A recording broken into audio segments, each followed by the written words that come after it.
Book XX. Argument. The Battle of the Gods, and the Acts of Achilles. Jupiter, upon Achilles' return to the battle, calls a council of the gods, and permits them to assist either party. The terrors of the combat described, when the deities are engaged. Apollo encourages Aeneas to meet Achilles. After a long conversation, these two heroes encounter, but Aeneas is preserved by the assistance of Neptune. Achilles falls upon the rest of the Trojans, and is upon the point of killing Hector, but Apollo conveys him away in a cloud. Achilles pursues the Trojans with a great slaughter. The same day continues. The scene is in the field before Troy. Thus round Pelides breathing war and blood. Greece, sheathed in arms, beside her vessels stood, while near impending from a neighboring height, Troy's black battalions wait the shock of fight. Then Jove to Themis gives command to call the gods to council in the starry hall. Swift o'er Olympus' 100 hills she flies, and summons all the senate of the skies. These shining on in long procession come to Jove's eternal adamantine dome. Not one was absent, not a rural power that haunts the verdant gloom or rosy bower.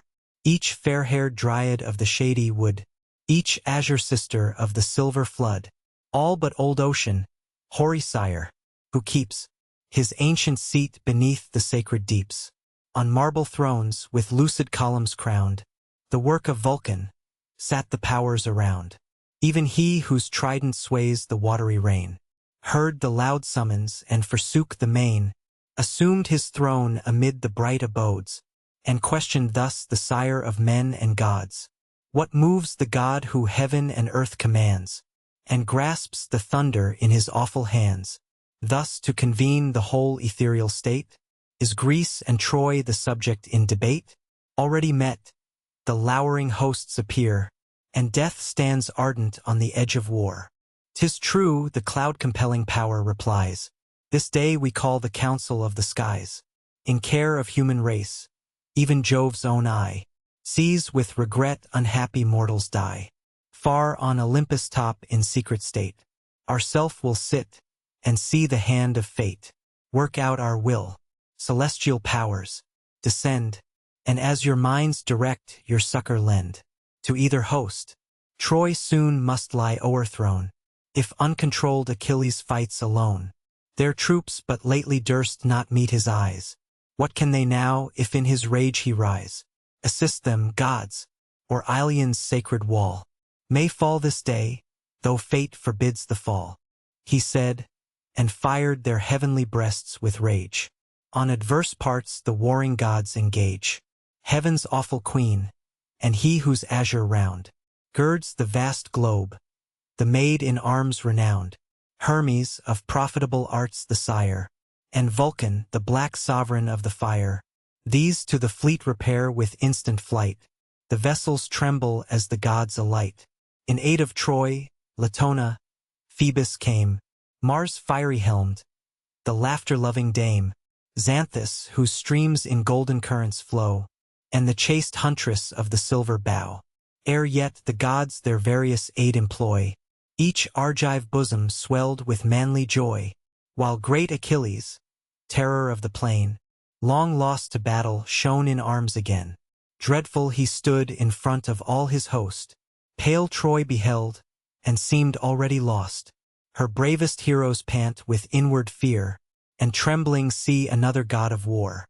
But when the powers descending swelled the fight, then tumult rose, fierce rage and pale affright varied each face. Then discord sounds alarms, earth echoes, and the nations rush to arms.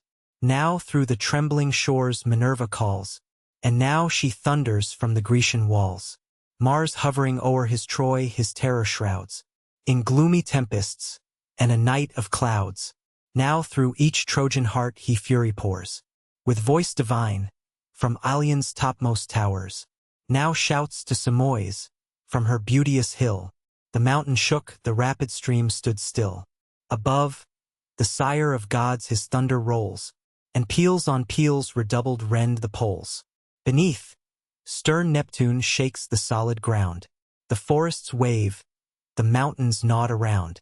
Through all their summits tremble Ida's woods, and from their sources boil her 100 floods. Troy's turrets totter on the rocking plain, and the tossed navies beat the heaving main. Deep in the dismal regions of the dead, 260, the infernal monarch reared his horrid head, leaped from his throne, lest Neptune's arm should lay his dark dominions open to the day, and pour in light on Pluto's drear abodes, abhorred by men and dreadful even to gods. Such war the immortals wage, such horrors rend the world's vast concave when the gods contend. First silver-shafted Phoebus took the plain against blue Neptune, monarch of the main. The god of arms his giant bulk displayed, opposed to Pallas war's triumphant made. Against Latona marched the son of May, the quivered Dian, sister of the day, her golden arrows sounding at her side. Saturnia, majesty of heaven, defied, with fiery Vulcan last in battle stands. The sacred flood that rolls on golden sands. Xanthus his name with those of heavenly birth, but called Scamander by the sons of earth. While thus the gods in various league engage, Achilles glowed with more than mortal rage. Hector he sought, in search of Hector turned his eyes around, for Hector only burned, and burst like lightning through the ranks, and vowed to glut the god of battles with his blood. Aeneas was the first who dared to stay. Apollo wedged him in the warrior's way, but swelled his bosom with undaunted might, half forced and half persuaded to the fight. Like young Lycaon of the royal line, in voice and aspect, seemed the power divine, and bade the chief reflect, how late with scorn, in distant threats he braved the goddess-born. Then thus the hero of Anchises strain, to meet Pelides you persuade in vain. Already have I met, nor void of fear, observed the fury of his flying spear. From Ida's woods he chased us to the field, our force he scattered, and our herds he killed. Lyrnessus, Pedasus in ashes lay, but, Jove assisting, I survived the day, else had I sunk oppressed in fatal fight, by fierce Achilles and Minerva's might. Where'er he moved, the goddess shone before, and bathed his brazen lance in hostile gore. What mortal man Achilles can sustain? The immortals guard him through the dreadful plain, and suffer not his dart to fall in vain. Were God my aid, this arm should check his power, though strong in battle as a brazen tower. To whom the son of Jove, that god implore, and be what great Achilles was before. From heavenly Venus thou deriv'st thy strain, and he but from a sister of the main, an aged sea-god father of his line, but Jove himself the sacred source of thine. Then lift thy weapon for a noble blow, nor fear the vaunting of a mortal foe. This said, and spirit breathed into his breast. Through the thick troops the emboldened hero pressed. His venturous act the white-armed queen surveyed, and thus, assembling all the powers, she said, Behold an action, gods, that claims your care. Lo, great Aeneas rushing to the war. Against Pelides he directs his course. Phoebus impels, and Phoebus gives him force. Restrain his bold career, at least to attend. Our favored hero, let some power descend. To guard his life and add to his renown, we, the great armament of heaven, came down. Hereafter let him fall as fate's design, that spun so short his life's illustrious line. Frowny face 262. But lest some adverse god now cross his way, give him to know what powers assist this day. For how shall mortals stand the dire alarms, when heaven's refulgent host appear in arms? 263. Thus she, and thus the god whose force can make the solid globe's eternal basis shake. Against the might of man so feeble known, why should celestial powers exert their own? Suffice from yonder mount to view the scene, and leave to war the fates of mortal men. But if the Armipotent or god of light obstruct Achilles or commence the fight, thence on the gods of Troy we swift descend. Full soon, I doubt not, shall the conflict end, and these, in ruin and confusion hurled, yield to our conquering arms the lower world. Thus having said, the tyrant of the sea Coerulean Neptune rose and led the way. Advanced upon the field there stood a mound of earth congested, walled, and trenched around. In elder times to guard Alcides made the work of Trojans with Minerva's aid. What time a vengeful monster of the main swept the wide shore and drove him to the plain. Here Neptune and the gods of Greece repair, with clouds encompassed, and a veil of air. The adverse powers around Apollo laid, crown the fair hills that silver Simois shade. In circle close each heavenly party sat, intent to form the future scheme of fate. But mix not yet in fight, though Jove on high gives the loud signal and the heavens reply. Meanwhile the rushing armies hide the ground. The trampled center yields a hollow sound. Steeds cased in mail, and chiefs in armor bright. The gleaming champaign glows with brazen light. Amid both hosts, a dreadful space appear, their great Achilles, bold Aeneas here. With towering strides Aeneas first advanced. The nodding plumage on his helmet danced. Spread o'er his breast the fencing shield he bore, and so he moved his javelin flamed before. Not so Pelides. Furious to engage, he rushed impetuous, such the lion's rage, who viewing first his foes with scornful eyes, though all in arms the peopled city rise, stalks careless on, with unregarding pride, till at the length, by some brave youth defied, to his bold spear the savage turns alone. He murmurs fury with a hollow groan. He grins, he foams, he rolls his eyes around. Lashed by his tail his heaving sides resound. He calls up all his rage. He grinds his teeth, resolved on vengeance or resolved on death. So fierce Achilles on Aeneas flies. So stands Aeneas, and his force defies. Ere yet the stern encounter joined, begun. The seed of Thetis thus to Venus' son. Why comes Aeneas through the ranks so far? Seeks he to meet Achilles' arm in war, in hope the realms of Priam to enjoy, and prove his merits to the throne of Troy? Grant that beneath thy lance Achilles dies. The partial monarch may refuse the prize. Sons he has many, those thy pride may quell, and 'tis his fault to love those sons too well. Or, in reward of thy victorious hand, has Troy proposed some spacious tract of land, an ample forest or a fair domain, of hills for vines, and arable for grain? Even this, perhaps, will hardly prove thy lot. But can Achilles be so soon forgot? Once, as I think, you saw this brandished spear, and then the great Aeneas seemed to fear. With hearty haste from Ida's mount he fled, nor, till he reached Lyrnessus, turned his head. Her lofty walls not long our progress stayed. Those Pallas, Jove, and we in ruins laid. In Grecian chains her captive race were cast. 'Tis true the great Aeneas fled too fast. Defrauded of my conquest once before, what then I lost the gods this day restore. Go, while thou mayst, avoid the threatened fate. Fools stay to feel it, and are wise too late. To this Anchises' son, such words employ. To one that fears thee, some unwarlike boy, such we disdain. The best may be defied, with mean reproaches, and unmanly pride. Unworthy the high race from which we came, proclaimed so loudly by the voice of fame. Each from illustrious fathers draws his line, each goddess born, half human, half divine. Thetis this day, or Venus' offspring dies, and tears shall trickle from celestial eyes. For when two heroes, thus derived, contend, 'tis not in words the glorious strife can end. If yet thou further seek to learn my birth, a tale resounded through the spacious earth. Hear how the glorious origin we prove. From ancient Dardanus, the first from Jove, Dardania's walls he raised. For Ilion, then, the city since of many-languaged men, was not, the natives were content to till the shady foot of Ida's fountful hill. 264.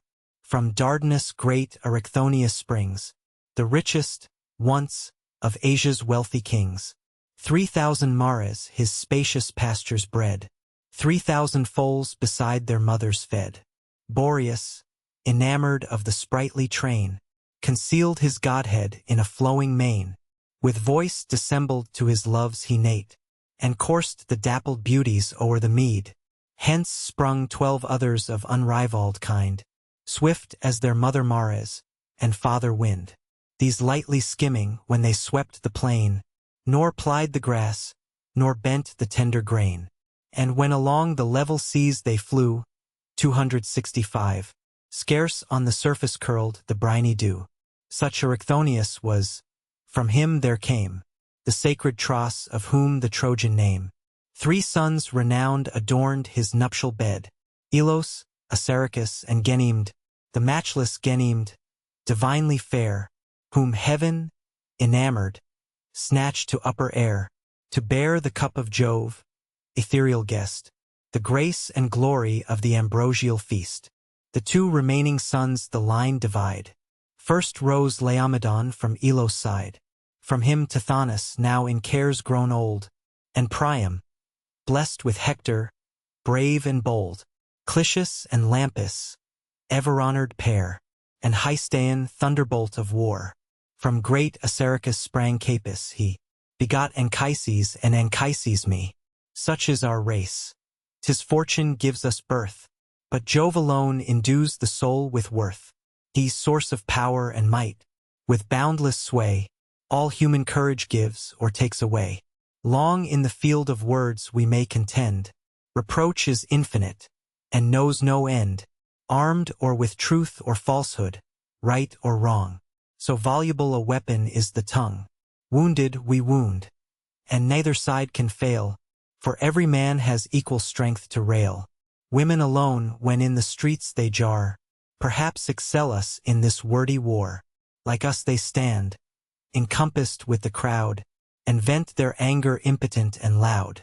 Cease then, our business in the field of fight is not to question but to prove our might.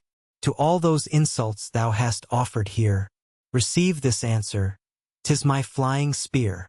He spoke.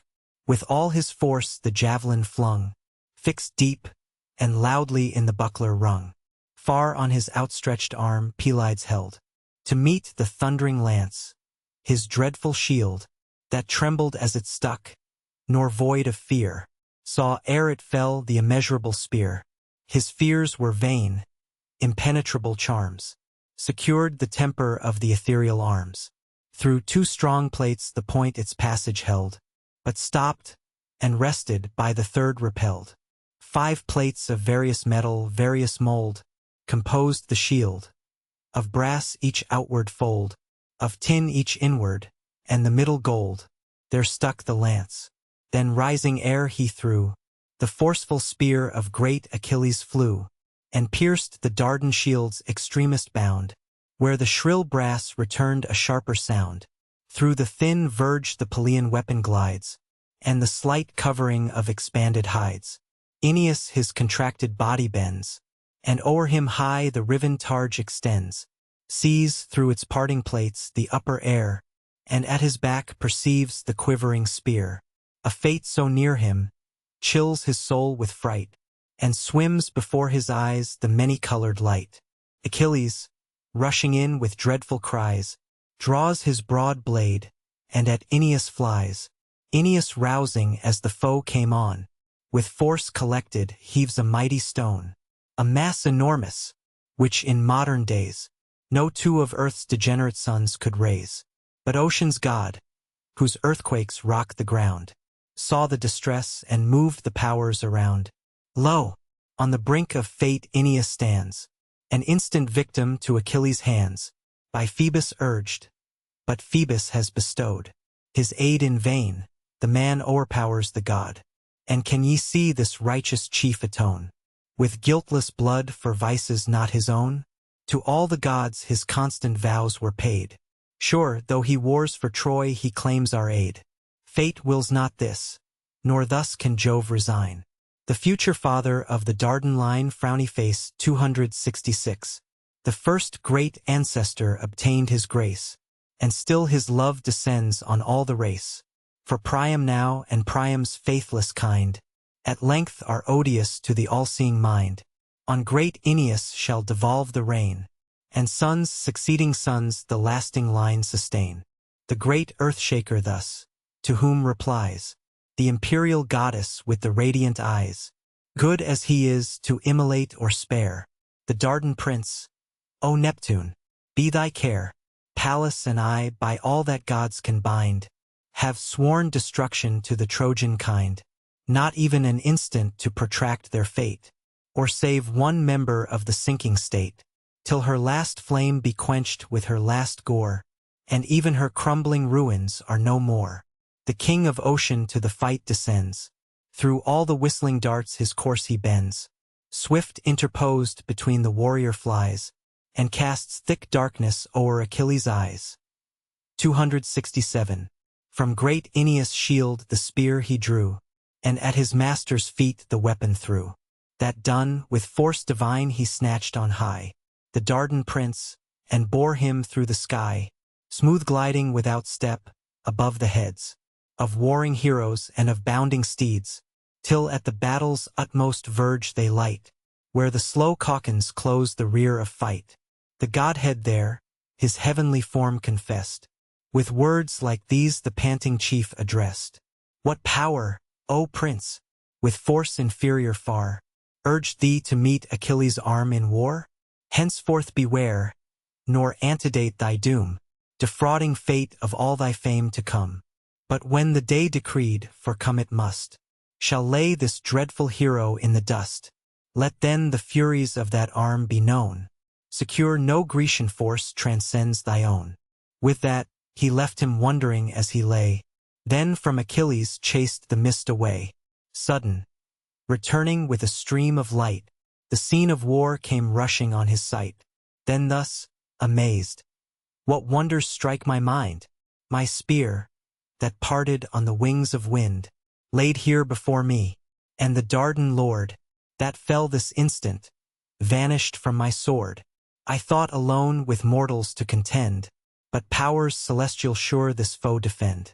Great as he is, our arms he scarce will try, content for once with all his gods to fly. Now then let others bleed. This said, aloud, he vents his fury and inflames the crowd. O Greeks, he cries, and every rank alarms. Join battle man to man and arms to arms. 'Tis not in me, though favored by the sky, to mow whole troops and make whole armies fly. No god can singly such a host engage, not Mars himself, nor great Minerva's rage.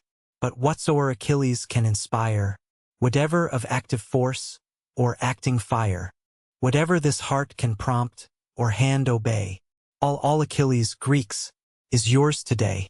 Through yon wide host this arm shall scatter fear, and thin the squadrons with my single spear. He said, nor less elate with martial joy, the godlike Hector warmed the troops of Troy.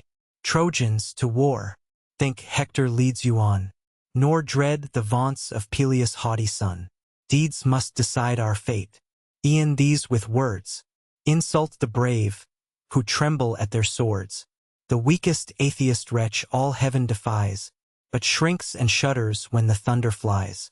Nor from yon boaster shall your chief retire, not though his heart were steel, his hands were fire. That steel your Hector should withstand, and brave that vengeful heart, that dreadful hand. Thus, breathing rage through all, the hero said. A wood of lances rises round his head, clamors on clamors tempest all the air. They join, they throng, they thicken to the war. But Phoebus warns him from high heaven to shun the single fight with Thetis' godlike son. More safe to combat in the mingled band, nor tempt too near the terrors of his hand. He hears, obedient to the god of light, and, plunged within the ranks, awaits the fight. Then fierce Achilles, shouting to the skies, on Troy's whole force with boundless fury flies. First falls Ephition, at his army's head. Brave was the chief, and brave the host he led. From great Otrynteus he derived his blood. His mother was Anais of the flood. Beneath the shades of Molus, crowned with snow, from Hyde's walls he ruled the lands below. Fierce as he springs, the sword his head divides. The parted visage falls on equal sides. With loud resounding arms he strikes the plain. While thus Achilles glories o'er the slain. Lie there, O Trinities, the Trojan earth receives thee dead, though Gygae boast thy birth.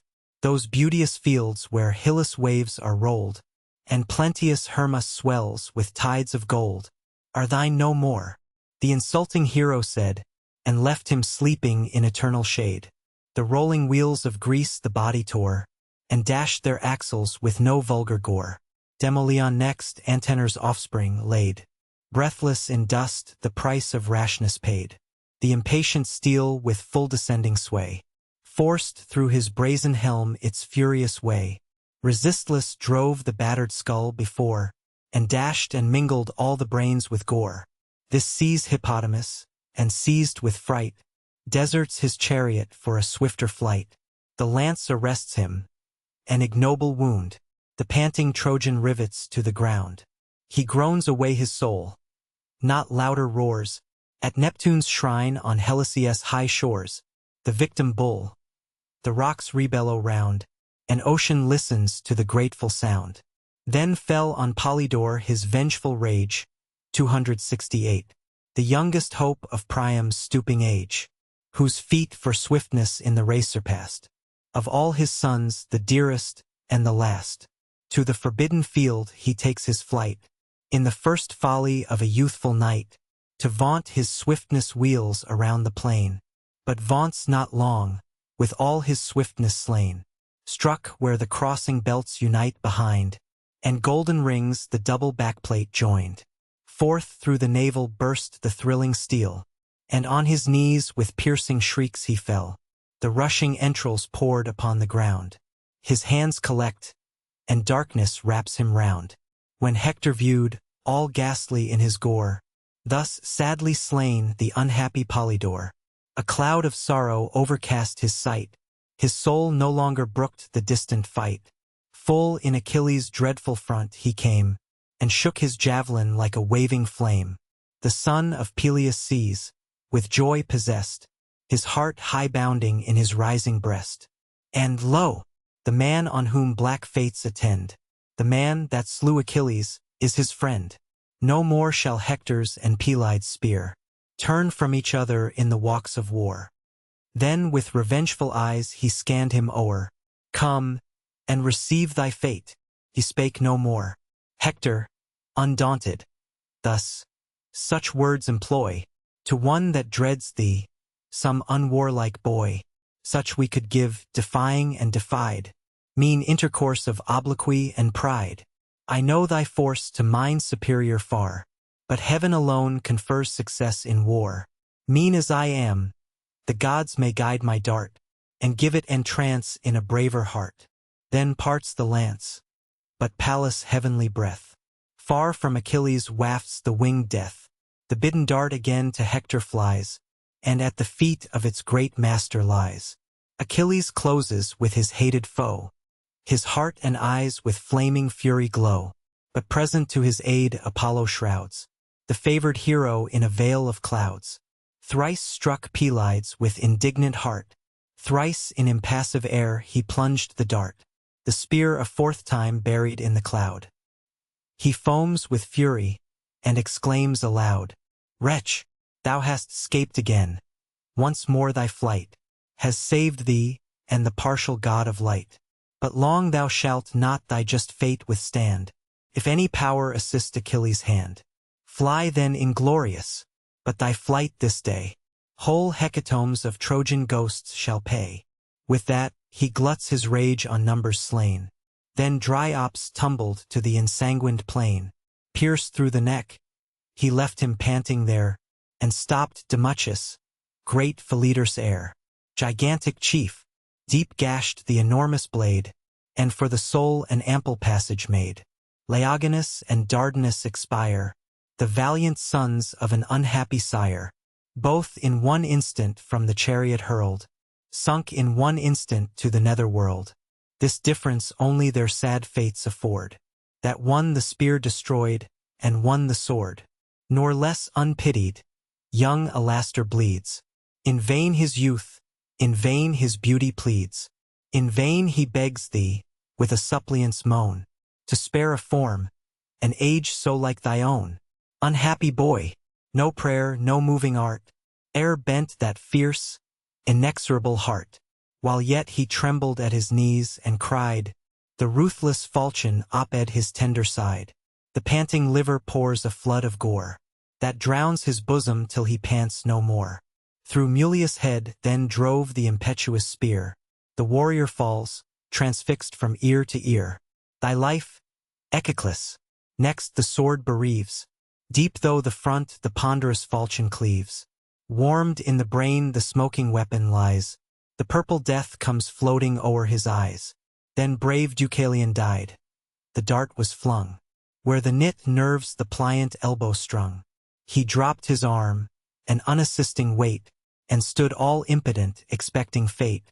Full on his neck the falling falchion sped. From his broad shoulders hewed his crested head. Forth from the bone the spinal marrow flies, and, sunk in dust, the corpse extended lies. Rigmas, whose race from fruitful Thracia came, the son of Pyrrhus, an illustrious name, succeeds to fate. The spear his belly rends. Prone from his car the thundering chief descends. The squire, who saw expiring on the ground his prostrate master, reined the steeds around. His back, scarce turned, the Pelian javelin gored, and stretched the servant o'er his dying lord. As when a flame the winding valley fills, and runs on crackling shrubs between the hills, then o'er the stubble up the mountain flies, fires the high woods and blazes to the skies. This way and that the spreading torrent roars, so sweeps the hero through the wasted shores. Around him wide, immense destruction pours, and earth is deluged with the sanguine showers, as with autumnal harvests covered o'er, and thick bestrewn, lies Ceres' sacred floor, when round and round, with never-wearied pain, the trampling steers beat out the unnumbered grain. So the fierce coursers, as the chariot rolls, tread down whole ranks and crush out heroes' souls, dashed from their hoofs while o'er the dead they fly. Black, bloody drops the smoking chariot die. The spiky wheels through heaps of carnage tore, and thick the groaning axles dropped with gore. High o'er the scene of death Achilles stood, all grim with dust, all horrible in blood, yet still insatiate, still with rage on flame. Such is the lust of never-dying fame. Book 21. Argument. The battle in the river Scamander. 269. The Trojans fly before Achilles, some towards the town, others to the river Scamander. He falls upon the latter with great slaughter, takes 12 captives alive to sacrifice to the shade of Patroclus, and kills Lycaon and Asteropaeus. Scamander attacks him with all his waves. Neptune and Pallas assist the hero. Simois joins Scamander. At length Vulcan, by the instigation of Juno, almost dries up the river. This combat ended, the other gods engage each other. Meanwhile Achilles continues the slaughter, drives the rest into Troy. Agenor only makes a stand, and is conveyed away in a cloud by Apollo, who, to delude Achilles, takes upon him Agenor's shape, and while he pursues him in that disguise, gives the Trojans an opportunity of retiring into their city. The same day continues. The scene is on the banks and in the stream of Scamander. And now to Xanthus' gliding stream they drove, Xanthus, immortal progeny of Jove. The river here divides the flying train. Part to the town fly diverse o'er the plain, where late their troops triumphant bore the fight, now chased, and trembling in ignoble flight. These with a gathered mist Satenia shrouds, and rolls behind the rout a heap of clouds. Part plunge into the stream. Old Xanthus roars. The flashing billows beat the whitened shores. With cries promiscuous all the banks resound.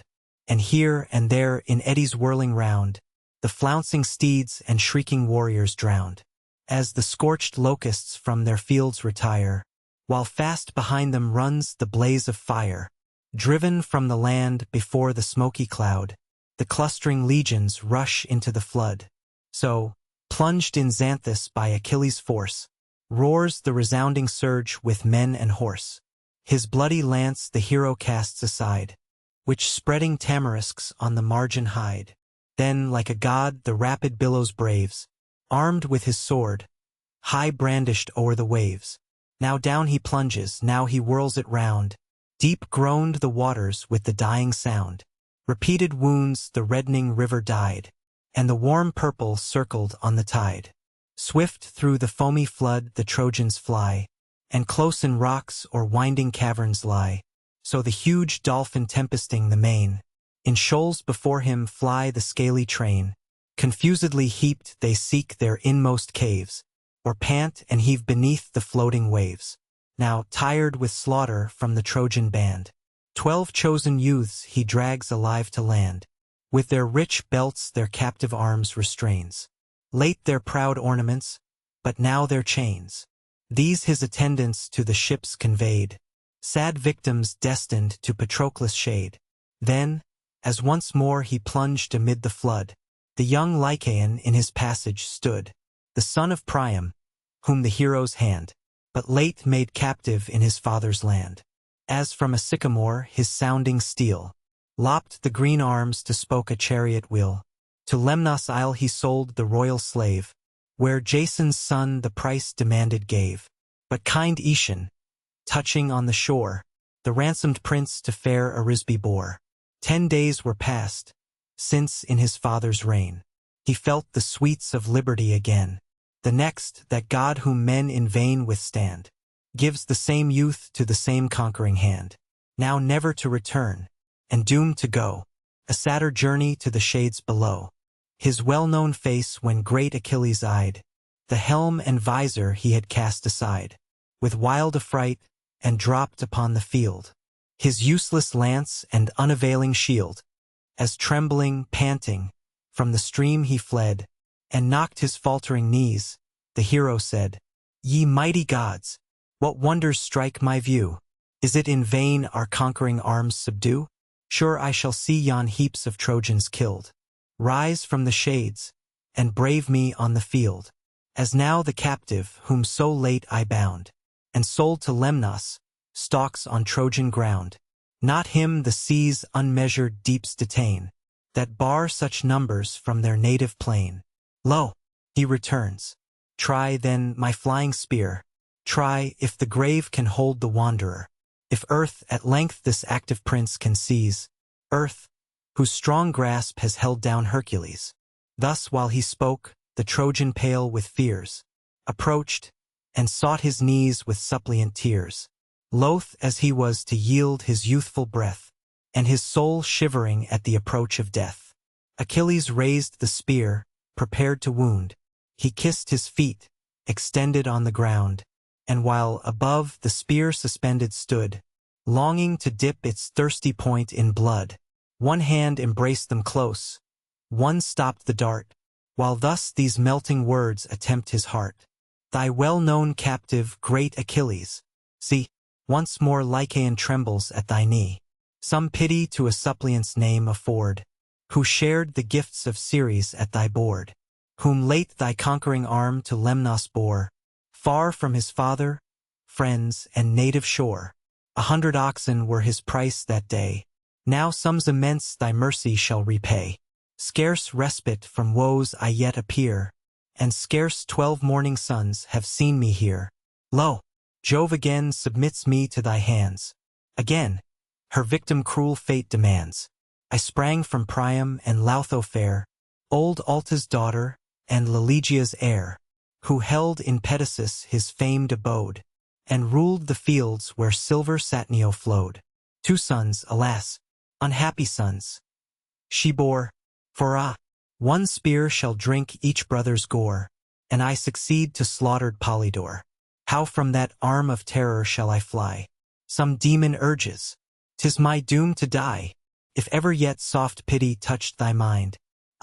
Think not me too much of Hector's kind. Not the same mother gave thy suppliant breath, with his, who wrought thy loved Patroclus' death. These words, attended with a shower of tears, the youth addressed to unrelenting ears. Talk not of life or ransom, he replies. Patroclus dead, whoever meets me, dies. In vain a single Trojan sues for grace. but least the sons of Priam's hateful race.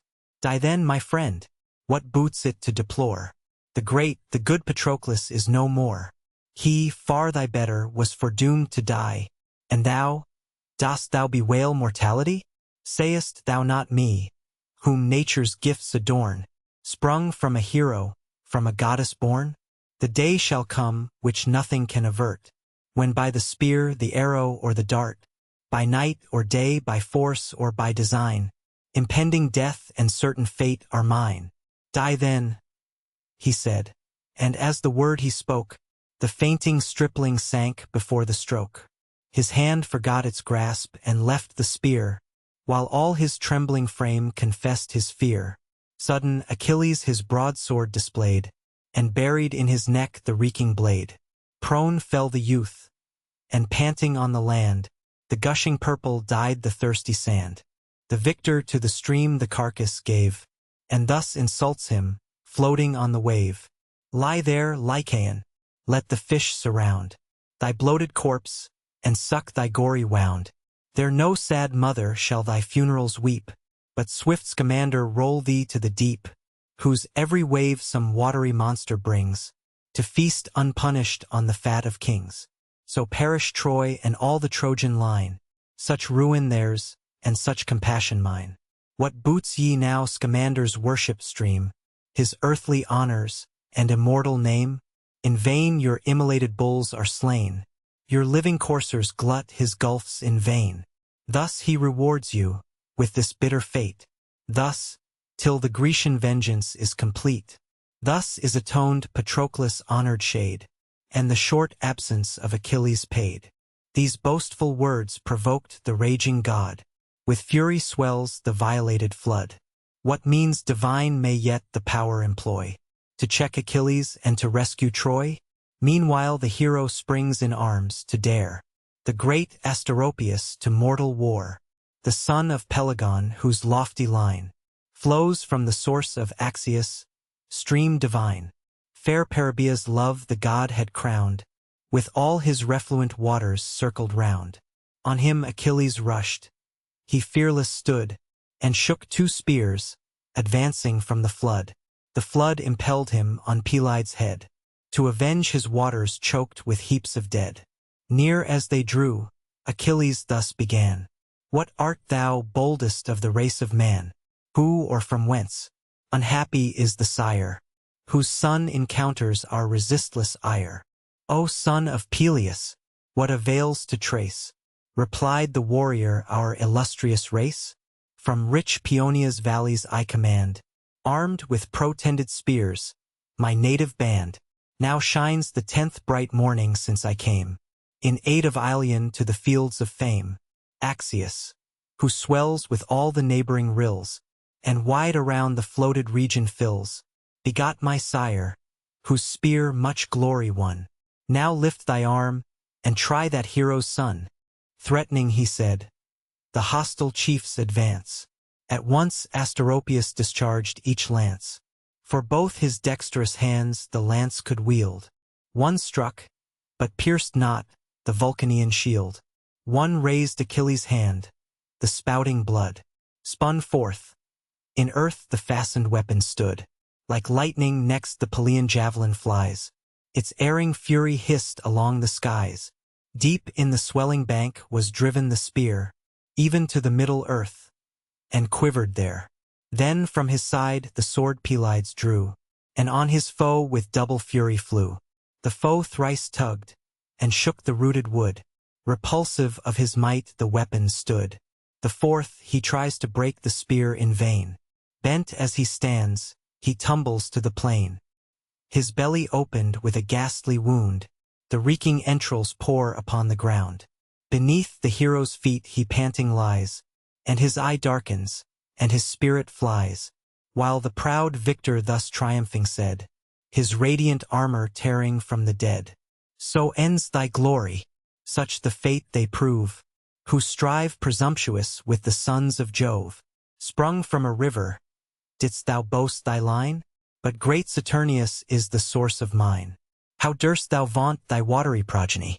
Of Peleus, Aeacus, and Jove am I the race of these superior far to those, as he that thunders to the stream that flows.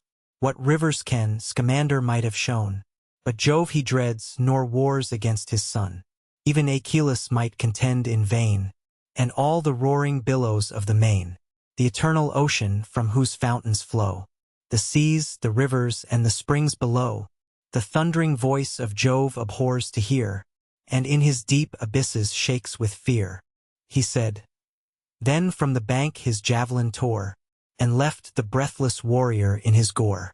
The floating tides the bloody carcass lave, and beat against it wave succeeding wave, till rolled between the banks it lies the food of curling eels and fishes of the flood, all scattered round the stream, their mightiest slain.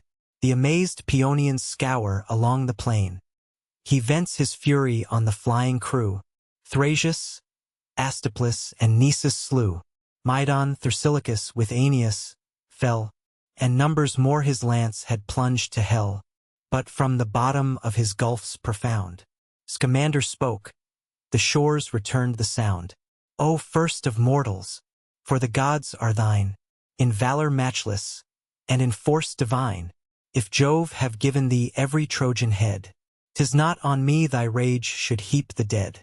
See, my choked streams no more their course can keep, nor roll their wonted tribute to the deep. Turn then, impetuous, from our injured flood. Content, thy slaughters could amaze a god. In human form, confessed before his eyes, the river thus, and thus the chief replies, O sacred stream, thy word we shall obey, but not till Troy the destined vengeance pay, not till within her towers the perjured train shall pant and tremble at our arms again, not till proud Hector, guardian of her wall, or stain this lance, or see Achilles fall. He said, and drove with fury on the foe. Then to the godhead of the silver bow, the yellow flood began. O son of Jove, was not the mandate of the sire above, full and express, that Phoebus should employ his sacred arrows in defense of Troy, and make her conquer till Hyperions fall, in awful darkness hide the face of all? He spoke in vain, the chief without dismay plows through the boiling surge his desperate way. Then rising in his rage above the shores, from all his deep the bellowing river roars. Huge heaps of slain disgorges on the coast, and round the banks the ghastly dead are tossed, while all before the billows ranged on high, a watery bulwark, screen the bands who fly. Now bursting on his head with thundering sound, the falling deluge whelms the hero round. His loaded shield bends to the rushing tide. His feet, upborne, scarce the strong flood divide. Slittering and staggering, on the border stood a spreading elm that overhung the flood. He seized a bending bough his steps to stay. The plant uprooted to his weight gave way. 270, heaving the bank and undermining all, loud flash the waters to the rushing fall of the thick foliage. The large trunk displayed, bridged the rough flood across. The hero stayed on this his weight, and raised upon his hand, leaped from the channel and regained the land. Then blackened the wild waves. The murmur rose, the god pursues, a huger billow throws, and bursts the bank, ambitious to destroy the man whose fury is the fate of Troy. He like the warlike eagle speeds his pace, swiftest and strongest of the aerial race. Far as a spear can fly, Achilles springs, at every bound his clanging armor rings. Now here, now there, he turns on every side, and winds his course before the following tide. The waves flow after wheresoe'er he wheels, and gather fast, and murmur at his heels. So when a peasant to his garden brings soft rills of water from the bubbling springs, and calls the floods from high to bless his bowers, and feed with pregnant streams the plants and flowers, soon as he clears whatever their passage stayed, and marks the future current with his spade, swift o'er the rolling pebbles down the hills, louder and louder purl the falling rills. Before him scattering, they prevent his pains, and shine in mazy wanderings o'er the plains. Still flies Achilles, but before his eyes Still swift Scamander rolls where'er he flies. Not all his speed escapes the rapid floods. The first of men, but not a match for gods. Oft as he turned the torrent to oppose, and bravely try if all the powers were foes, so oft the surge, in watery mountains spread, beats on his back, or bursts upon his head. Yet dauntless still the adverse flood he braves, and still indignant bounds above the waves. Tired by the tides, his knees relax with toil. Washed from beneath him slides the slimy soil. When thus, his eyes on heaven's expansion thrown, forth bursts the hero with an angry groan. Is there no god Achilles to befriend? No power to avert his miserable end? Prevent, o jove, This ignominious date, 271, and make my future life the sport of fate.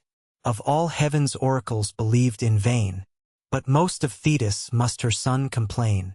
By Phoebus' darts she prophesied my fall, in glorious arms before the Trojan wall.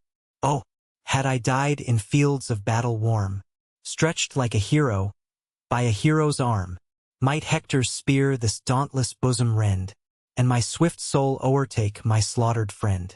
Ah no, Achilles meets a shameful fate. Oh, how unworthy of the brave and great, like some vile swain, whom on a rainy day, crossing a ford, the torrent sweeps away, an unregarded carcass to the sea. Neptune and Pallas haste to his relief, and thus in human form addressed the chief. The power of ocean first. Forbear thy fear, O son of Peleus. Lo, thy gods appear. Behold, from Jove descending to thy aid, propitious Neptune and the blue-eyed maid. Stay, and the furious flood shall cease to rave. 'Tis not thy fate to glut his angry wave. But thou, the counsel heaven suggests, attend, nor breathe from combat, nor thy sword suspend, till Troy receive her flying sons, till all her routed squadrons pant behind their wall. Hector alone shall stand his fatal chance, and Hector's blood shall smoke upon thy lance. Thine is the glory doomed. Thus spake the gods, then swift ascended to the bright abodes. Stung with new ardor, thus by heaven impelled, he springs impetuous, and invades the field. O'er all the expanded plain the waters spread. Heaved on the bounding billows danced the dead, floating midst scattered arms, while casques of gold and turned-up bucklers glittered as they rolled. High o'er the surging tide, by leaps and bounds, he wades and mounts. The parted wave resounds. Not a whole river stops the hero's course, while Pallas fills him with immortal force. With equal rage, indignant Xanthus roars, and lifts his billows, and o'erwhelms his shores. Then thus to Simois, haste, my brother flood, and check this mortal that controls a god. Our bravest heroes else shall quit the fight, and Ilion tumble from her towery height. Call then thy subject streams, and bid them roar. From all thy fountains swell thy watery store. With broken rocks and with a load of dead, charge the black surge and pour it on his head. Mark how resistless through the floods he goes, and boldly bids the warring gods be foes. But nor that force, nor form divine to sight, shall aught avail him if our rage unite. Whelmed under our dark gulfs those arms shall lie, that blaze so dreadful in each Trojan eye, and deep beneath a sandy mountain hurled, immersed remain this terror of the world. Such ponderous ruin shall confound the place. No Greeks shall e'er his perished relics grace. No hand his bones shall gather, or inhume. These his cold rites, and this his watery tomb. He said, and on the chief descends amain, increased with gore, and swelling with the slain. Then, murmuring from his beds, he boils, he raves, and a foam whitens on the purple waves. At every step before Achilles stood, the crimson surge and deluged him with blood. Fear touched the queen of heaven. She saw dismayed, she called aloud, and summoned Vulcan's aid. Rise to the war, the insulting flood requires. Thy wasteful arm, assemble all thy fires, while to their aid, by our command enjoined, rush the swift eastern and the western wind. These from old ocean at my word shall blow, pour the red torrent on the watery foe, courses and arms to one bright ruin turn, and hissing rivers to their bottoms burn. Go, mighty in thy rage, display thy power, drink the whole flood, the crackling trees devour, scorch all the banks, and, till our voice reclaim, exert the unwearied furies of the flame. The power ignipotent her word obeys. Wide o'er the plain he pours the boundless blaze, at once consumes the dead and dries the soil, and the shrunk waters in their channel boil. As when autumnal Boreas sweeps the sky, an instant blows the watered gardens dry, so looked the field, so whitened was the ground, while Vulcan breathed the fiery blast around. Swift on the sedgy reeds the ruin praise, along the margin winds the running blaze. The trees in flaming rows to ashes turn, the flowering lotus and the tamarisk burn, broad elm and cypress rising in a spire, the watery willows hiss before the fire. Now glow the waves, the fishes pant for breath, the eels lie twisting in the pangs of death. Now flounce aloft, now dive the scaly fry, or, gasping, turn their bellies to the sky. At length the river reared his languid head, and thus, short panting, to the god he said, O Vulcan, oh, what power resists thy might? I faint, I sink, unequal to the fight. I yield, let Ilion fall. If fate decree, bend no more thy fiery arms on me. He ceased. Wide conflagration blazing round, the bubbling waters yield a hissing sound, as when the flames beneath a cauldron rise. 272. To melt the fat of some rich sacrifice, amid the fierce embrace of circling fires. The waters foam, the heavy smoke aspires, so boils the imprisoned flood, forbid to flow, and choked with vapors feels his bottom glow. To Juno then, imperial queen of air, the burning river sends his earnest prayer. Ah, why, Satenia, must thy son engage, me, only me, with all his wasteful rage? On other gods his dreadful arm employ, for mightier gods assert the cause of Troy. Submissive I desist, if thou command, but withdraw this all-destroying hand. Hear then my solemn oath to yield to fate, unaided Ilion, and her destined state, till Greece shall gird her with destructive flame, and in one ruin sink the Trojan name. His warm entreaty touched Satinia's ear. She bade the ignipotent his rage forbear, recall the flame, nor in a mortal cause infest a god. The obedient flame withdraws. Again the branching streams begin to spread, and soft remurmur in their wonted bed. While these by Juno's will the strife resign, the warring gods in fierce contention join. Rekindling rage each heavenly breast alarms, with horrid clangor shock the ethereal arms. Heaven in loud thunder bids the trumpet sound, and wide beneath them groans the rending ground. Jove as his sport the dreadful scene descries, and views contending gods with careless eyes. The power of battles lifts his brazen spear, and first assaults the radiant queen of war. What moved thy madness, thus to disunite ethereal minds and mix all heaven in fight? What wonder this when in thy frantic mood thou drovest a mortal to insult a god? Thy impious hand Tydide's javelin bore, and madly bathed it in celestial gore.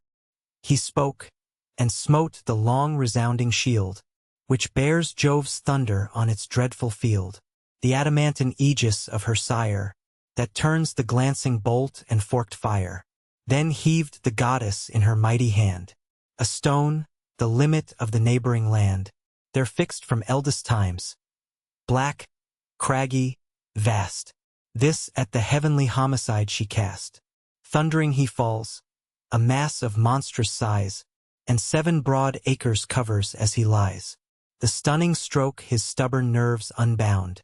Loud o'er the fields his ringing arms resound. The scornful dame her conquest views with smiles, and, glorying, thus the prostrate god reviles.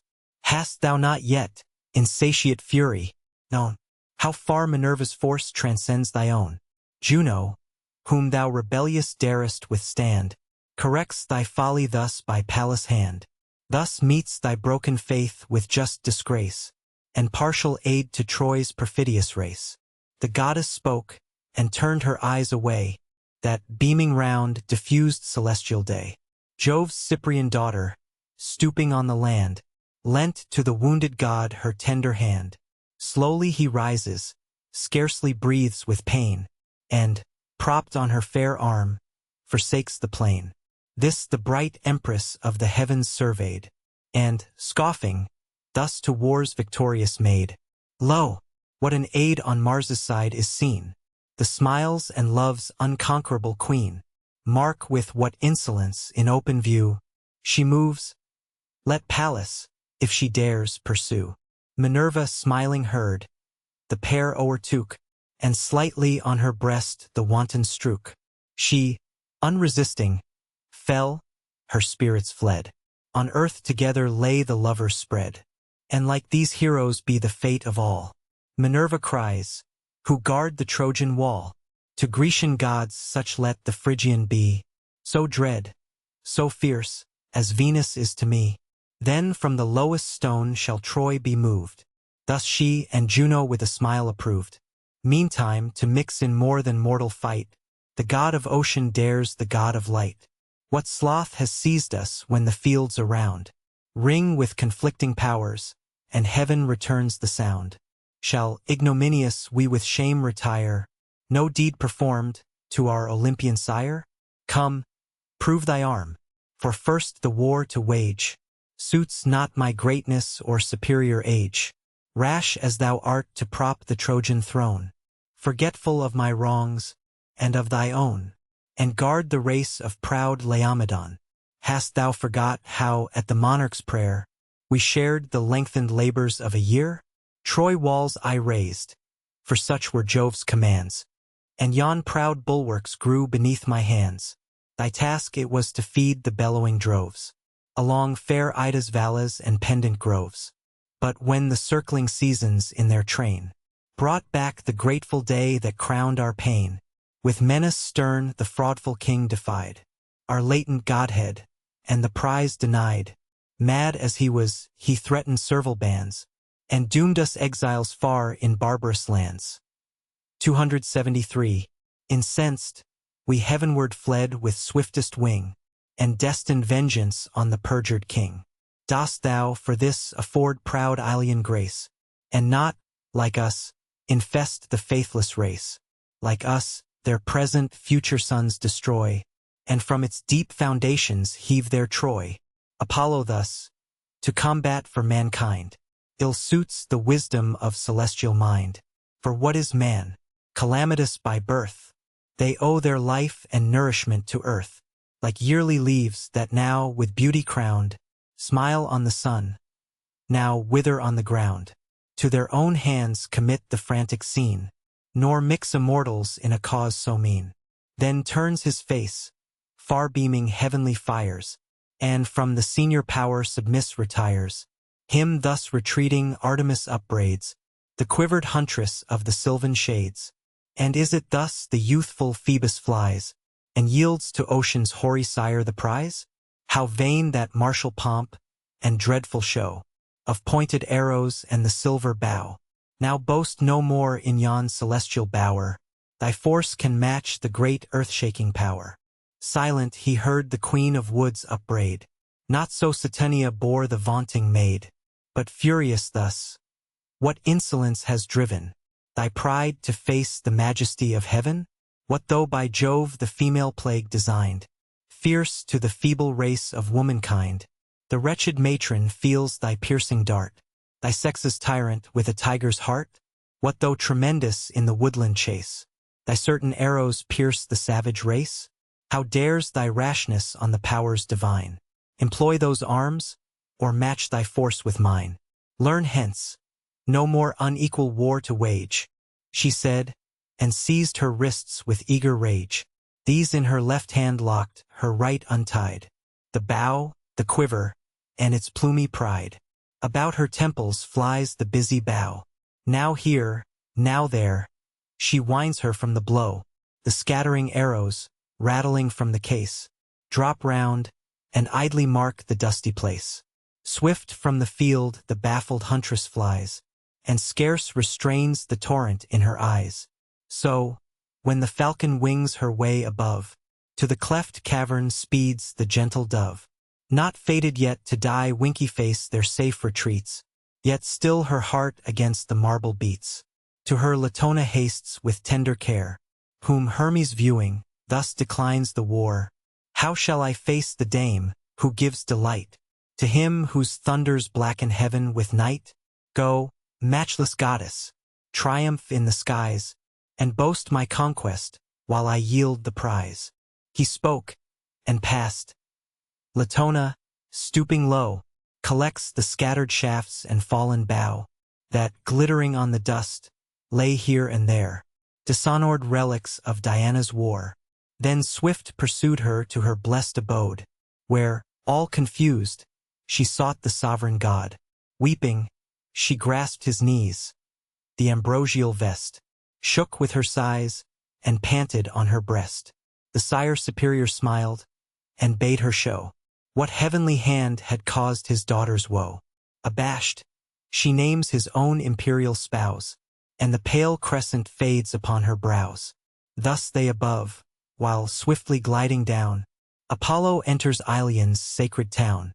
The guardian god now trembled for her wall, and feared the Greeks though fate forbade her fall.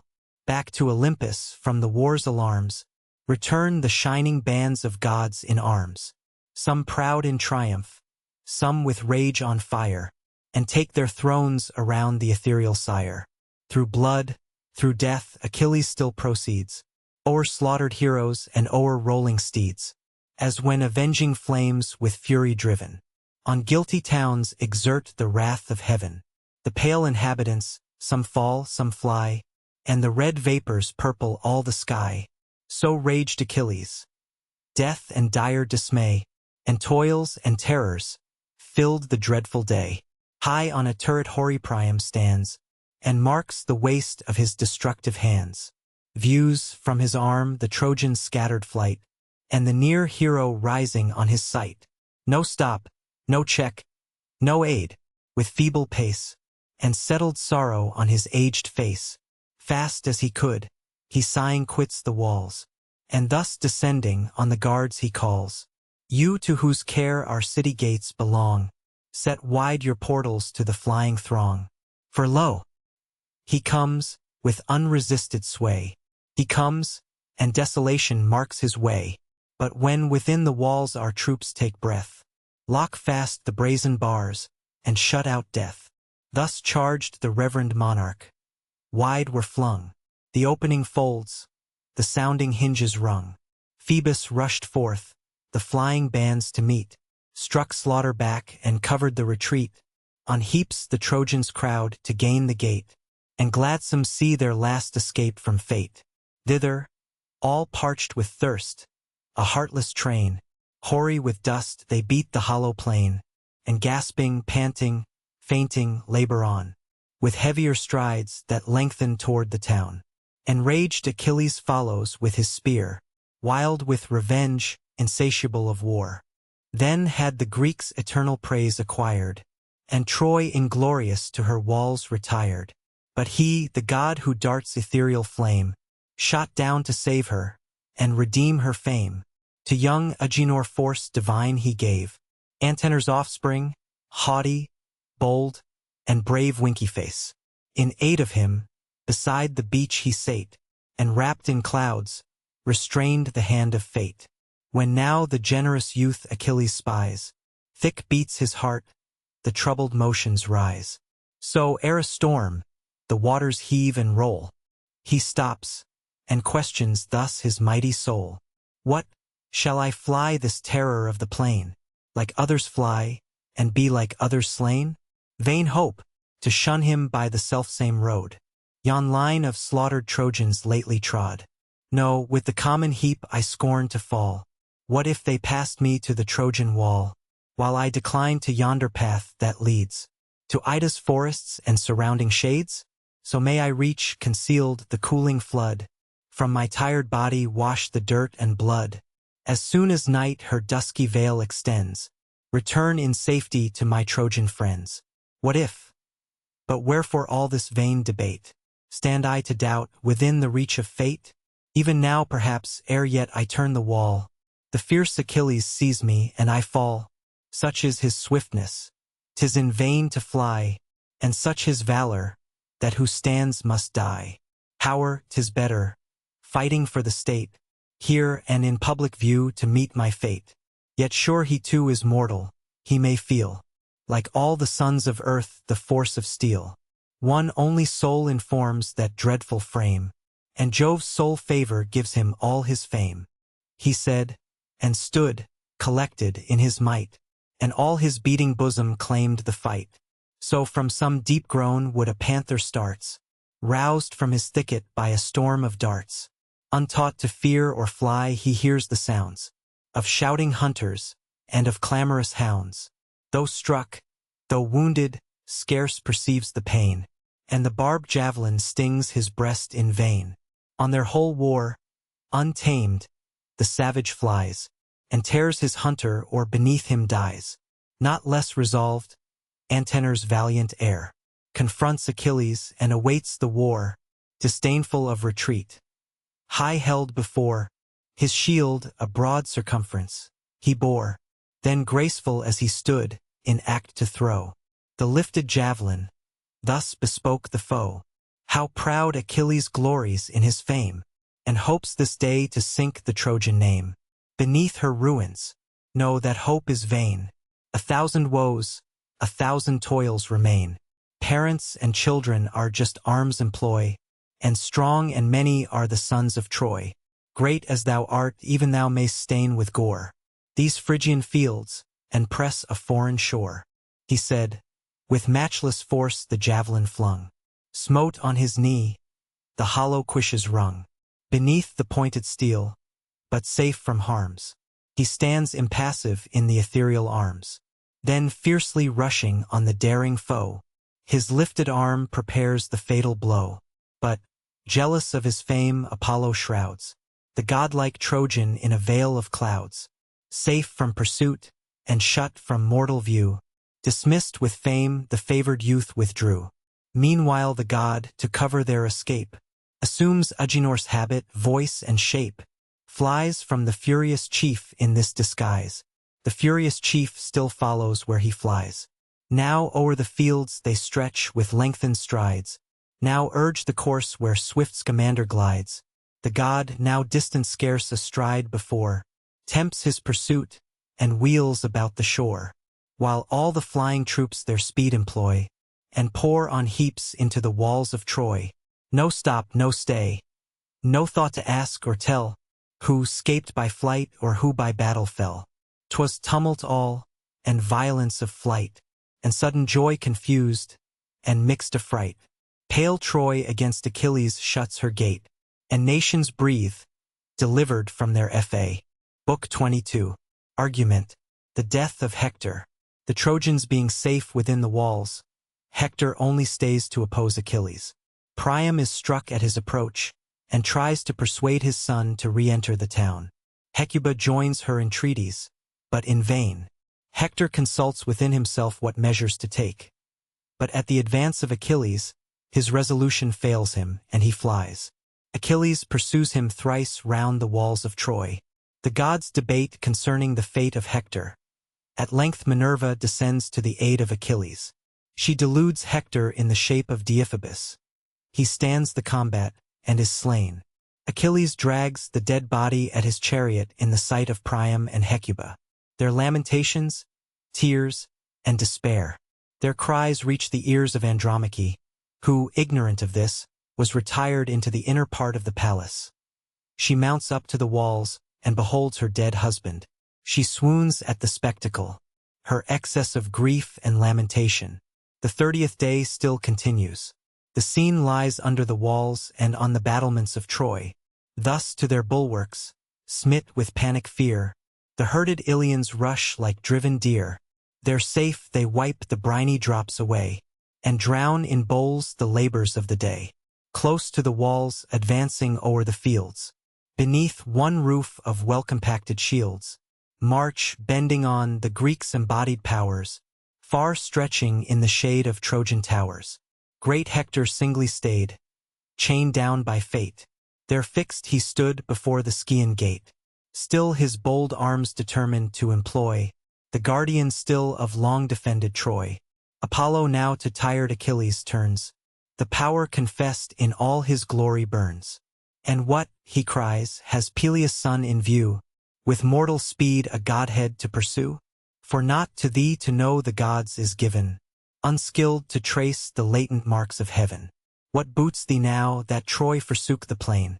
Vain thy past labor, and thy present vain.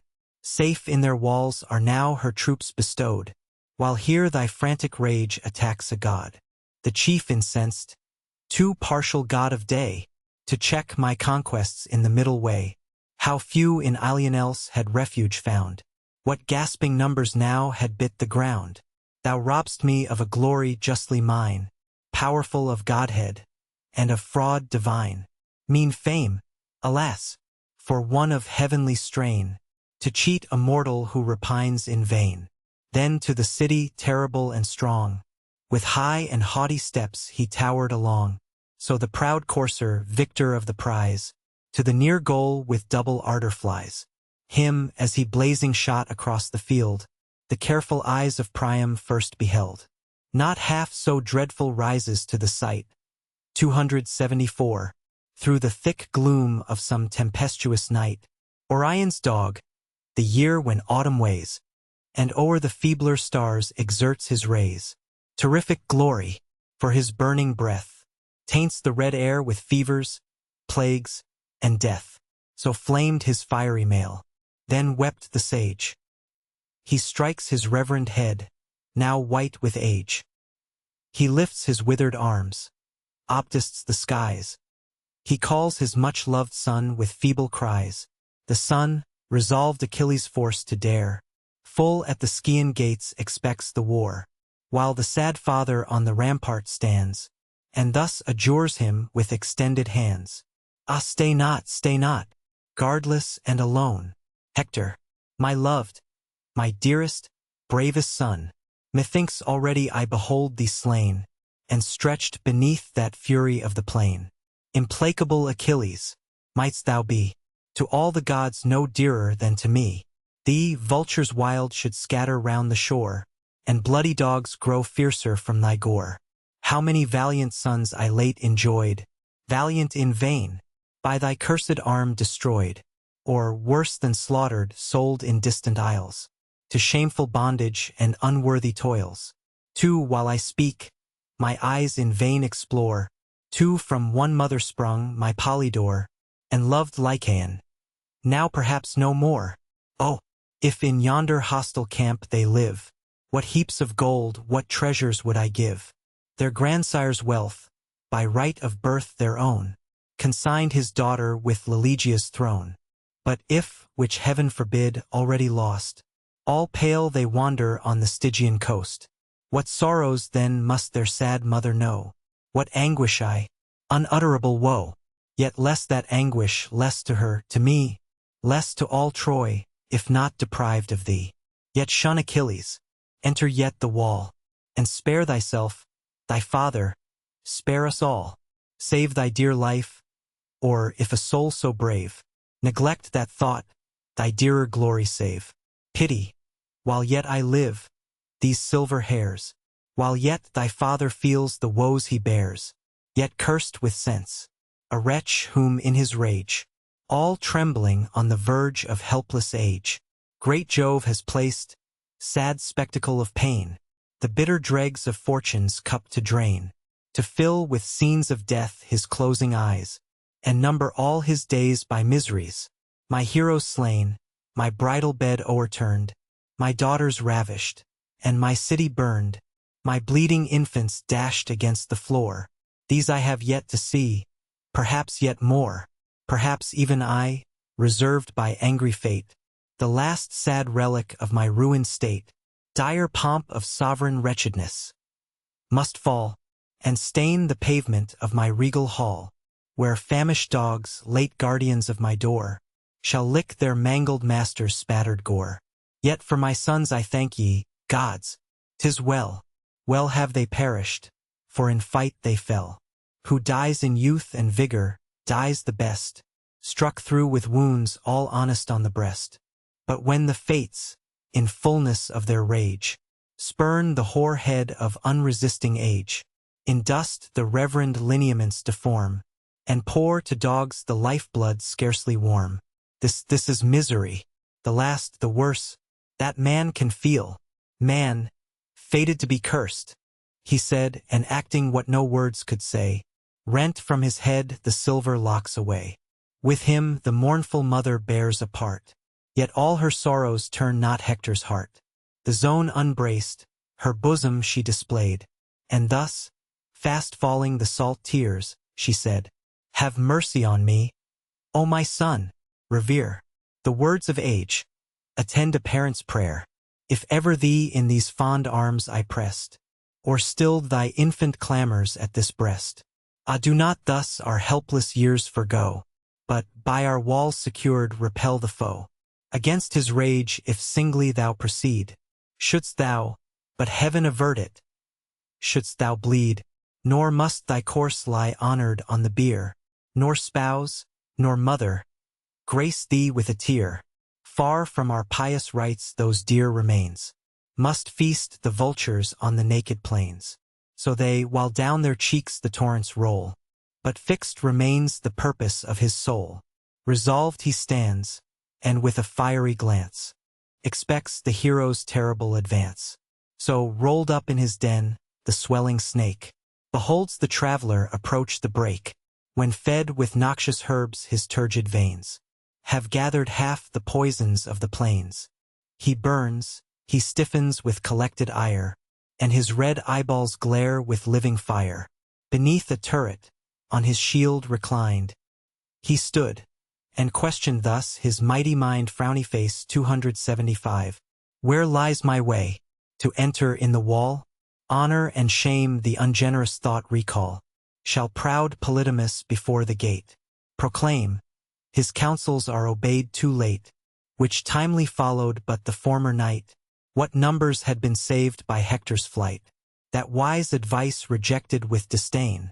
I feel my folly in my people slain.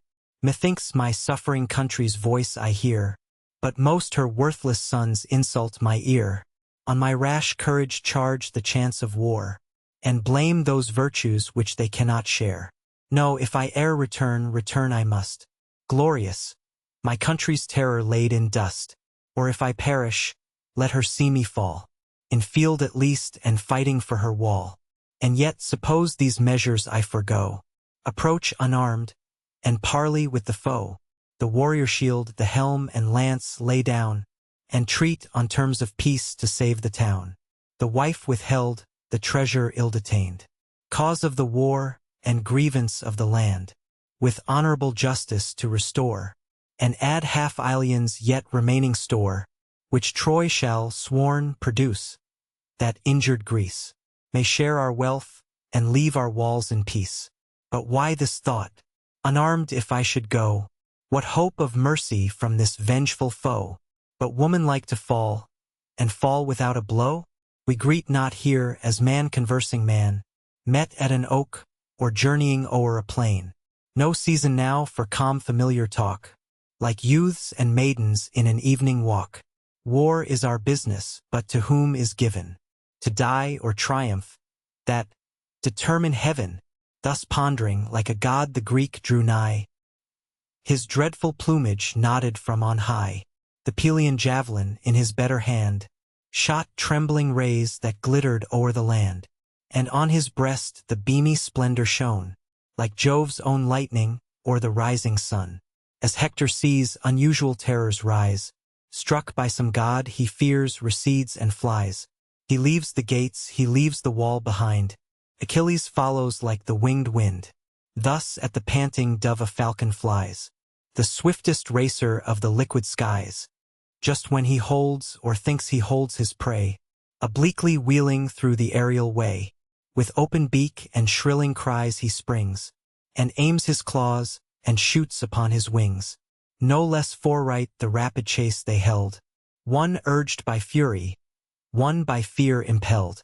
Now circling round the walls their course maintain, where the high watchtower overlooks the plain. Now where the fig trees spread their umbrage broad, a wider compass, smoke along the road. Next by Scamander's double source they bound, where two famed fountains burst the parted ground. This hot through scorching clefts is seen to rise, with exhalations steaming to the skies, that the green banks in summer's heat o'erflows, like crystal clear, and cold as winter snows. Each gushing fount a marble cistern fills, whose polished bed receives the falling rills, where Trojan dames, ere yet alarmed by Greece, washed their fair garments in the days of peace. 276. By these they passed, one chasing, one in flight. The mighty fled, pursued by stronger might. Swift was the course. No vulgar prize they play, no vulgar victim must reward the day, such as in races crown the speedy strife. The prize contended was great Hector's life, as when some hero's funerals are decreed, in grateful honor of the mighty dead, where high rewards the vigorous youth inflame. Some golden tripod or some lovely dame, the panting coursers swiftly turn the goal, and with them turns the raised spectator's soul. Thus 3 times round the Trojan wall they fly. The gazing gods lean forward from the sky, to whom, while eager on the chase they look, the sire of mortals and immortals spoke. Unworthy sight, the man beloved of heaven. Behold, inglorious round yon city driven, my heart partakes the generous Hector's pain. Hector, whose zeal whole hecatombs has slain, whose grateful fumes the gods received with joy, from Ida's summits, and the towers of Troy, now see him flying, to his fears resigned, and fate and fierce Achilles close behind.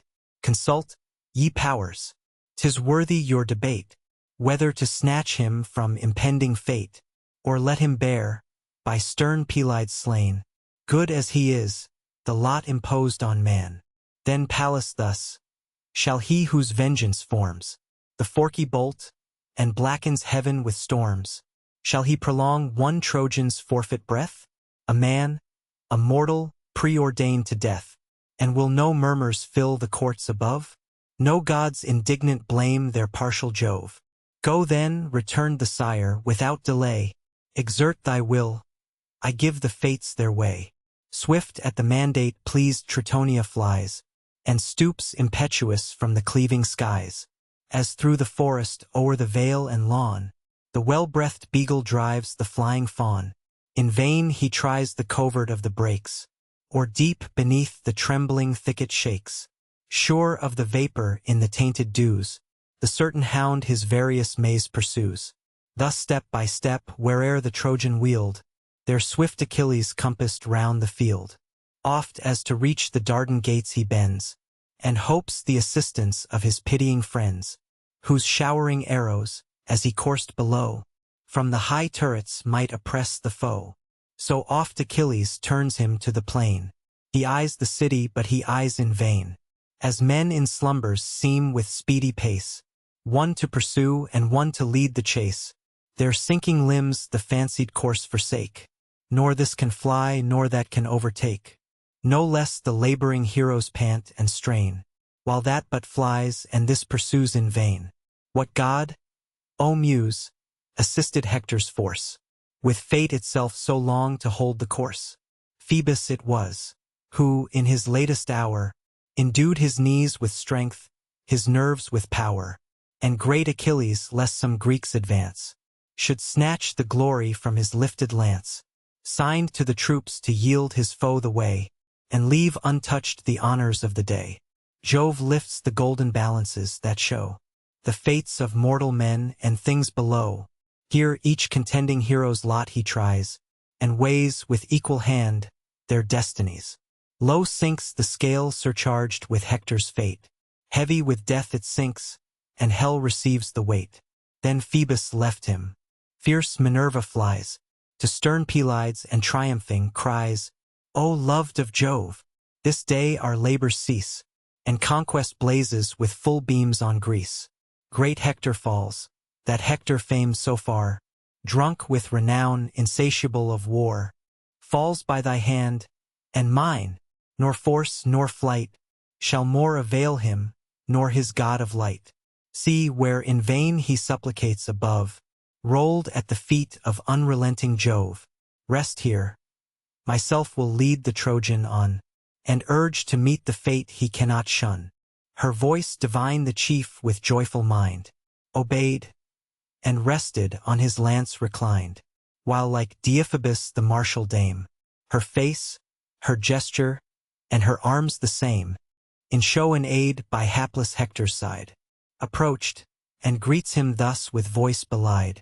Too long, O Hector, have I borne the sight of this distress, and sorrowed in thy flight. It fits us now a noble stand to make, and here, as brothers, equal fates partake. Then he, O Prince, allied in blood and fame, dearer than all that own a brother's name, of all that Hecuba to Priam bore, long tried, long loved, much loved, but honored more, since you, of all our numerous race alone, defend my life, regardless of your own. Again the goddess, much my father's prayer, and much my mother's, pressed me to forbear.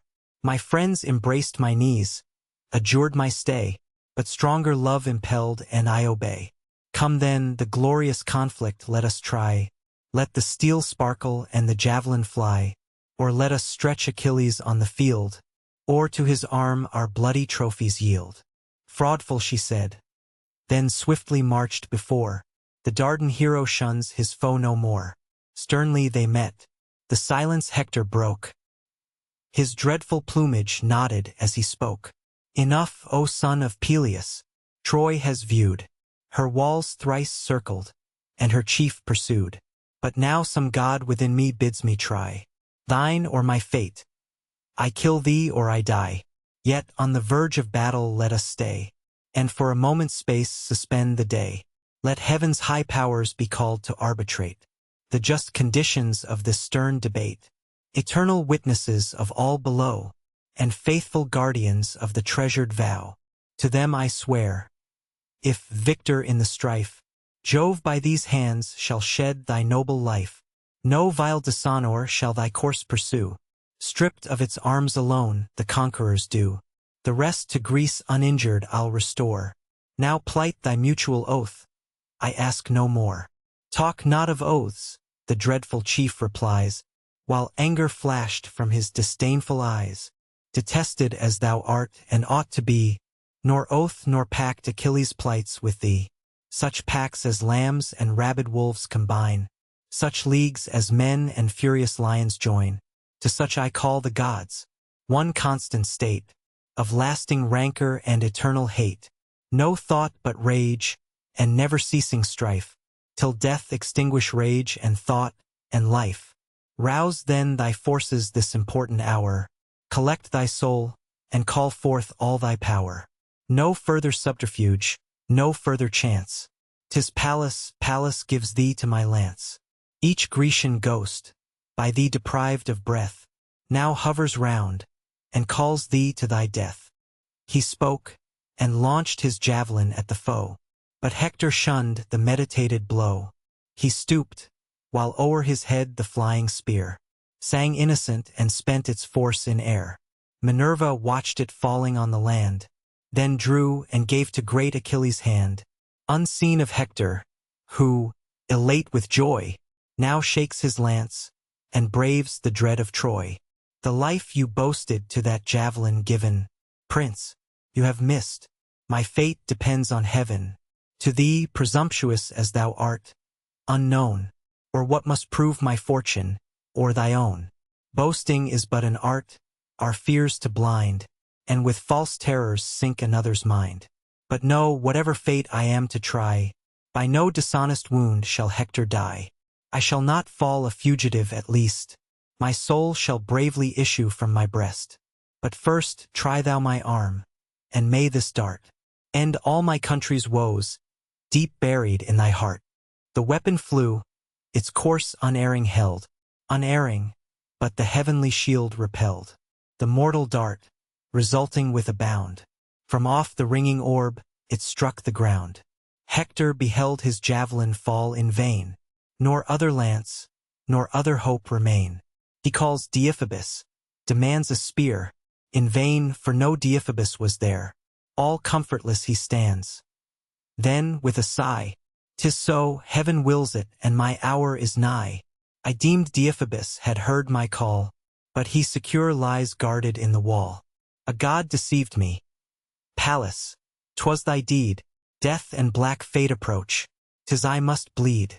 No refuge now, no succor from above. Great Jove deserts me, and the son of Jove, propitious once and kind, then welcome fate. 'Tis true I perish, yet I perish great. Yet in a mighty deed I shall expire.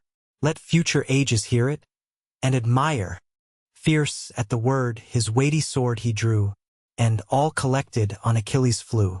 So Jove's bold bird, high balanced in the air, stoops from the clouds to truss the quivering hair. Nor less Achilles his fierce soul prepares. Before his breast the flaming shield he bears. Refulgent orb, above his fourfold cone, the gilded horsehair sparkled in the sun.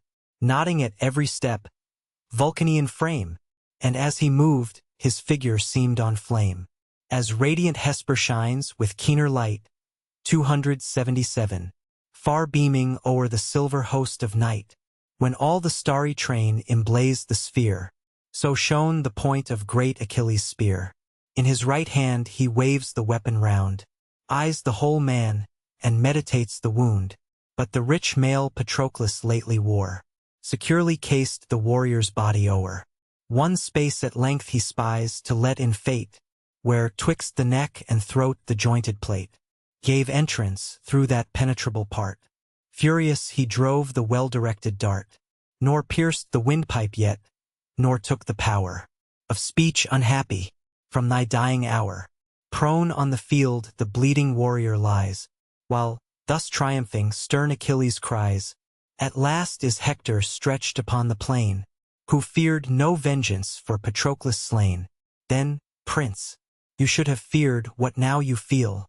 Achilles absent was Achilles still. Yet a short space the great avenger stayed. Then low in dust thy strength and glory laid. Peaceful he sleeps, with all our rites adorned, forever honored, and forever mourned. While cast to all the rage of hostile power, the birds shall mangle, and the gods devour. Then Hector, fainting at the approach of death, by thy own soul, by those who gave thee breath, by all the sacred prevalence of prayer, ah, leave me not for Grecian dogs to tear. The common rites of sepulture bestow, to soothe a father's and a mother's woe. Let their large gifts procure an urn at least, and Hector's ashes in his country rest. No, wretch accursed, relentless he replies.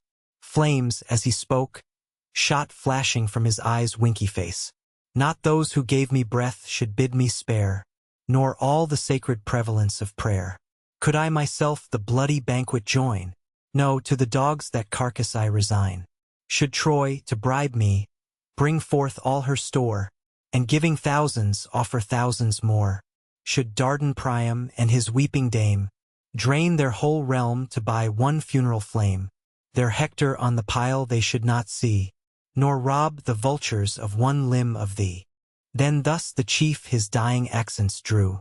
Thy rage implacable, too well I knew, the furies that relentless breast have steeled, and cursed thee with a heart that cannot yield.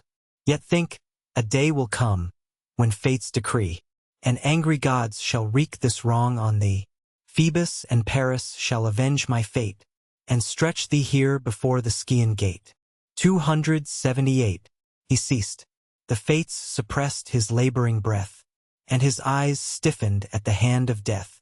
To the dark realm the spirit wings its way. The manly body left a load of clay, and plaintive glides along the dreary coast, a naked, wandering, melancholy ghost. Achilles, musing as he rolled his eyes o'er the dead hero, thus unheard, replies, "Die thou the first, when Jove and heaven ordain. I follow thee," he said, and stripped the slain. then forcing backward from the gaping wound, the reeking javelin, cast it on the ground. The thronging Greeks behold with wondering eyes his manly beauty and superior size, while some ignobler the great dead deface, with wounds ungenerous, or with taunts disgrace. How changed that Hector who like Jove of late sent lightning on our fleets and scattered fate. High o'er the slain the great Achilles stands, begirt with heroes and surrounding bands, and thus aloud, while all the host attends, princes and leaders, countrymen and friends, since now at length the powerful will of heaven, the dire destroyer to our arm has given, is not Troy fallen already? Haste, ye powers, see if already their deserted towers are left unmanned, or if they yet retain the souls of heroes, their great Hector slain. But what is Troy, or glory what to me? Or why reflects my mind on aught but thee? Divine Patroclus, death hath sealed his eyes. Unwept, unhonored, uninterred he lies. Can his dear image from my soul depart, long as the vital spirit moves my heart? If in the melancholy shades below the flames of friends and lovers cease to glow, yet mine shall sacred last. Mine, undecayed, burn on through death and animate my shade. Meanwhile, ye sons of Greece, in triumph bring the corpse of Hector, and Europeans sing. Be this the song, slow moving toward the shore. Hector is dead, and Ilion is no more. Then his fell soul a thought of vengeance bred, unworthy of himself and of the dead winky face. The nervous ankles bored, his feet he bound, with thongs inserted through the double wound. These fixed up high behind the rolling wain. His graceful head was trailed along the plain. Proud on his car the insulting victor stood, and bore aloft his arms, distilling blood. He smites the steeds. The rapid chariot flies. The sudden clouds of circling dust arise. Now lost is all that formidable air. The face divine, and long descending hair, purple the ground and streak the sable sand. Deformed, dishonored, in his native land, given to the rage of an insulting throng, and in his parents' sight now dragged along. The mother first beheld with sad survey. She rent her tresses, venerable gray, and cast, far off, the regal veils away. With piercing shrieks his bitter fate she moans, while the sad father answers groans with groans. Tears after tears his mournful cheeks o'erflow, and the whole city wears one face of woe, no less than if the rage of hostile fires, from her foundations curling to her spires, o'er the proud citadel at length should rise, and the last blaze send Ilion to the skies. The wretched monarch of the falling state, distracted, presses to the Dardan gate. Scarce the whole people stop his desperate course, while strong affliction gives the feeble force. Grief tears his heart, and drives him to and fro, in all the raging impotence of woe. At length he rolled in dust, and thus begun, imploring all and naming one by one. Ah, let me go where sorrow calls. I will issue from your walls. Guide or companion, friends, I ask ye none, and bow before the murderer of my son. My grief perhaps his pity may engage, perhaps at least he may respect my age. He has a father too, a man like me, one not exempt from age and misery, vigorous no more, as when his young embrace begot this pest of me and all my race. How many valiant sons, in early bloom, has that cursed hand sent headlong to the tomb? Thee, Hector, last. Thy loss, divinely brave, sinks my sad soul with sorrow to the grave. Oh, had thy gentle spirit passed in peace, the son expiring in the sire's embrace, while both thy parents wept the fatal hour, and, bending o'er thee, mixed the tender shower, some comfort that had been, some sad relief, to melt in full satiety of grief. Thus wailed the father, groveling on the ground, and all the eyes of Ilion streamed around. Amidst her matrons Hecuba appears, a mourning princess, and a train in tears winky face. Ah, why has heaven prolonged this hated breath, patient of horrors, to behold thy death? O Hector, late thy parents' pride and joy, the boast of nations, the defense of Troy, to whom her safety and her fame she owed, her chief, her hero, and almost her god. O fatal change, become in one sad day, a senseless corse, inanimate clay. But not as yet the fatal news had spread to fair Andromache of Hector dead. As yet no messenger had told his fate, not e'en his stay without the Scaean gate. Far in the close recesses of the dome, pensive she plied the melancholy loom. A growing work employed her secret hours, confusedly gay with intermingled flowers. Her fair-haired handmaids heat the brazen urn, the bath preparing for her lord's return. In vain, alas, her lord returns no more. Unbathed he lies, and bleeds along the shore. Now from the walls the clamors reach her ear, and all her members shake with sudden fear. Forth from her ivory hand the shuttle falls, and thus, astonished, to her maids she calls. Ah, follow me, she cried. What plaintive noise invades my ear? 'Tis sure my mother's voice. My faltering knees their trembling frame desert. A pulse unusual flutters at my heart. Some strange disaster, some reverse of fate. Ye gods avert it, threats the Trojan state. Far be the omen which my thoughts suggest. But much I fear my Hector's dauntless breast confronts Achilles, chased along the plain, shut from our walls. I fear him slain. Safe in the crowd he ever scorned to wait, and sought for glory in the jaws of fate. Perhaps that noble heat has cost his breath, now quenched forever in the arms of death.